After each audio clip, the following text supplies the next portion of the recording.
It's election day here in the U.S., which is an important day for our country because we pick which candidates are going to represent us in Congress and in state legislatures and various other functions. Like in the state I'm in, Maryland, in the city I'm in, Baltimore, there's a register of wills and there are several other local offices.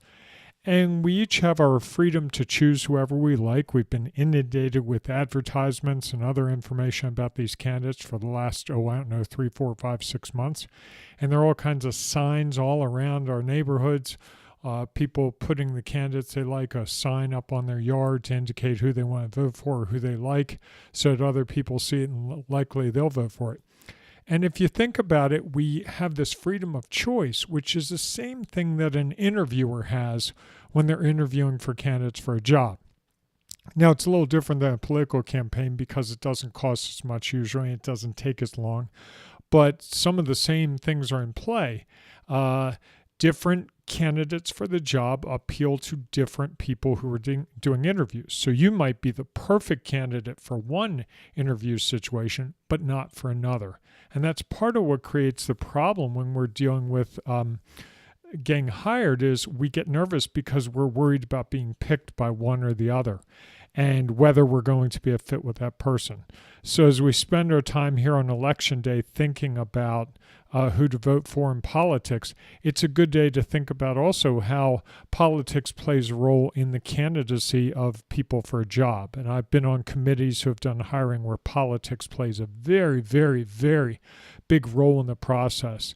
There's politics about whether it should be, how the candidate should address certain issues, what their background is, where they are from, the schools they've gone to, and all those things play into it in a way that we see the same thing in politics, governmental politics, with where the person's from, what they've done in the past, things that they've said in the past, how they interact with the various people, how they act on TV. And the process of politics is very similar to the process of getting a job. The only difference is politicians choose to get into that field, and they're in that field for months or years or sometimes their whole life. Whereas most of us, when we're applying for a job, we're hoping to get a job and be at that yard for a couple of years, maybe longer. So you can see some real parallels there, but think about what successful politicians do to get their jobs. They have to figure out what the public's interested in, align their message to the public, and then demonstrate to the public that they're the best candidate. And that's what we have to do in a job search as well. When we're a candidate for a job, we have to align to that committee, to the people who are doing the hiring as best we can. That's where doing all that research before you get involved in the process to figure out what the company's looking for, how you can best reflect that is really critical to the process. If you don't do those things, you're just going to go in cold, and your chances of getting hired in that situation are slim and none.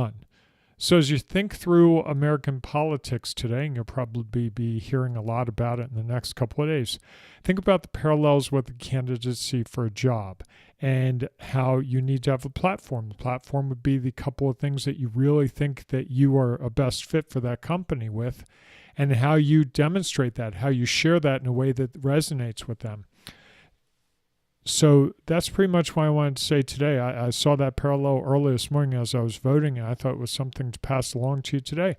Look for another hint tomorrow on how to get a job. And if you missed any of our prior episodes, you can look at the videos at gettingthejobsecrets.com. That's gettingthejobsecrets.com. Until tomorrow, have a great day.